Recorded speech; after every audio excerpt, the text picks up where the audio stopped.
Em nome do Pai, do Filho e do Espírito Santo. Amém. Ave Maria, cheia de graça, o Senhor é convosco. Bendita sois vós entre as mulheres, e bendito o fruto do vosso ventre, Jesus. Santa Maria, Mãe de Deus, rogai por nós, pecadores, agora e na hora de nossa morte. Podeis assentar.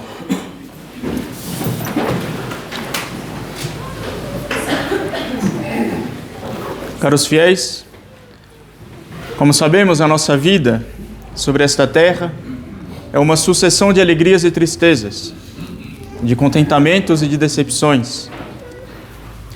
E assim como a nossa vida corpórea, a nossa vida espiritual também, ela é dividida entre consolações e desolações, entre alegrias e tristezas. E o bom católico é aquele que, com a ajuda da graça de Deus, vive esses momentos com uma santa indiferença e mantém, apesar da agitação do cotidiano, um ânimo firme e constante. E o exemplo por excelência desta constância na fé é o exemplo do mártir, que apesar de todas as adversidades, não abandona a sua fé. Nenhum capitão que deixasse o seu navio ir para lá ou para cá, junto com o movimento das ondas, seria um péssimo capitão, pois não levaria o seu barco até o fim, ao fim a que ele foi destinado. E a este propósito, justamente, São Paulo nos deixa hoje, na sua epístola, um precioso ensinamento. Há especialmente 2 conselhos nesta epístola que devemos gravar profundamente em nossas inteligências, para que nos sirvam de guia seguro na nossa batalha cotidiana pela santidade. Estão aí indicados 2 excessos que devem ser absolutamente evitados: o excesso da presunção e do desespero. Essas são as primeiras tentações que enfrentamos normalmente quando começamos a busca pela perfeição cristã. Pois bem, em primeiro lugar, São Paulo nos adverte contra toda forma de presunção e de desespero, mas primeiro do orgulho e dessa presunção, dizendo: aquele que julga estar de pé, que tome cuidado para que não caia. Porque essa presunção é um vício oposto à virtude teologal da esperança. E ela pode ser de 2 tipos. O primeiro é aquele de salvação, aquela presunção de salvação, que é mais grave, e que consiste justamente em acreditar que muitas vezes nós podemos nos salvar sem um arrependimento pelos nossos pecados e obter a bem-aventurança, o céu, sem nenhum mérito da nossa parte, sem nenhum esforço. Os teólogos a chamam de pecado contra o Espírito Santo. E já o segundo tipo de presunção, talvez bem mais comum, mas não tão grave quanto o primeiro, mas mesmo assim perigoso, porque é muito comum, consiste em achar que não precisamos da graça divina para cumprir os mandamentos de Deus. Que a gente pode cumprir esses mandamentos apenas pelas próprias forças, pelo próprio esforço. Isso também é um absurdo. Entretanto, infelizmente, a nossa soberba pode sim nos levar a essa presunção. E o católico que entra por esse caminho só encontrará decepção e tristeza, porque, no final das contas, ele vai se dar conta, cedo ou tarde, da sua fraqueza, da sua debilidade. Ele vai ver que ele por si só não consegue. O homem por si só não consegue cumprir os mandamentos. Nosso Senhor bem nos disse, em outra ocasião: sem mim nada podeis fazer. E São Tomás de Aquino também nos ensina que sem a graça de Deus é impossível ao homem cumprir a integridade dos mandamentos. Pode-se cumprir um ou outro, mas não a integridade.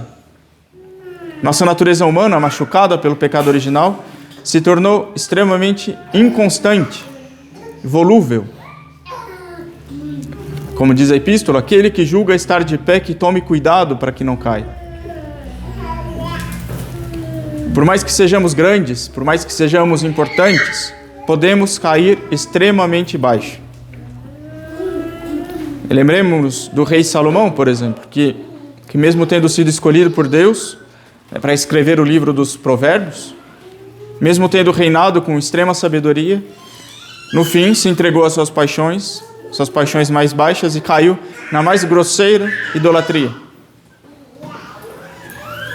Porque, de fato, naquele em que a graça de Deus fez grandes coisas, é grande a tentação de subverter todo o mérito para si mesmo, esquecendo-se de todos os bens que Deus lhe dera, como se tudo fosse mérito próprio.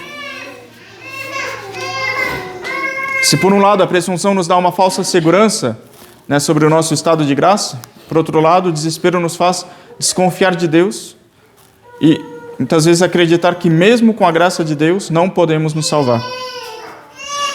É por isso que após nos ter exortado a uma extrema vigilância, São Paulo nos ensina que Deus nunca permite uma tentação mais forte do que nossas forças podem suportar.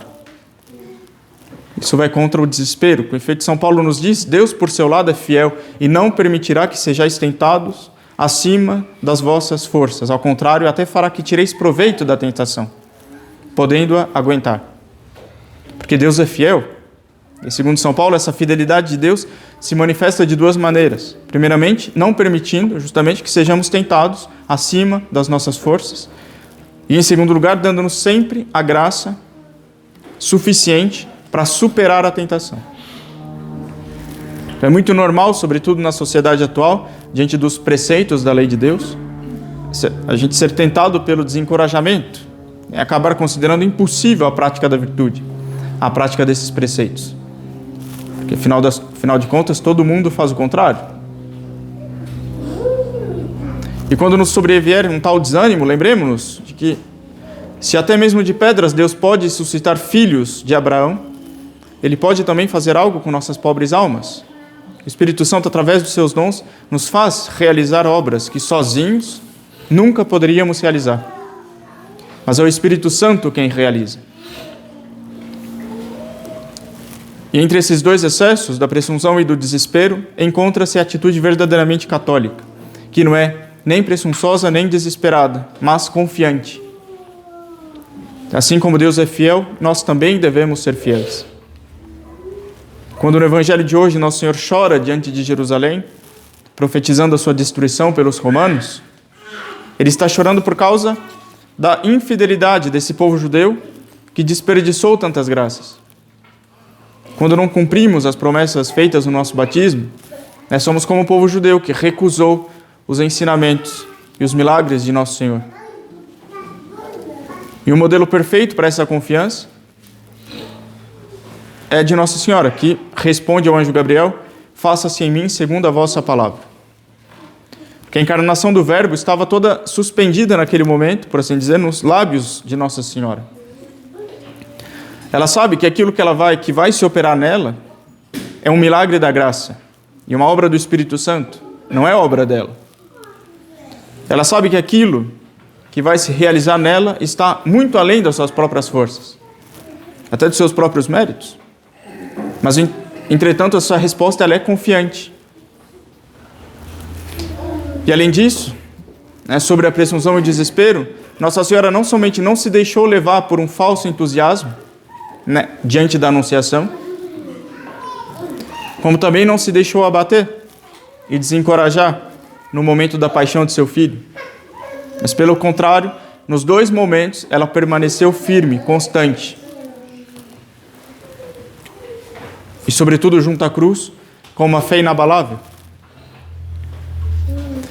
Enfim, caros fiéis, para concluir, ter confiança em Deus não quer dizer somente poupar todo e qualquer esforço do nosso lado, esperando que Deus faça todo o trabalho.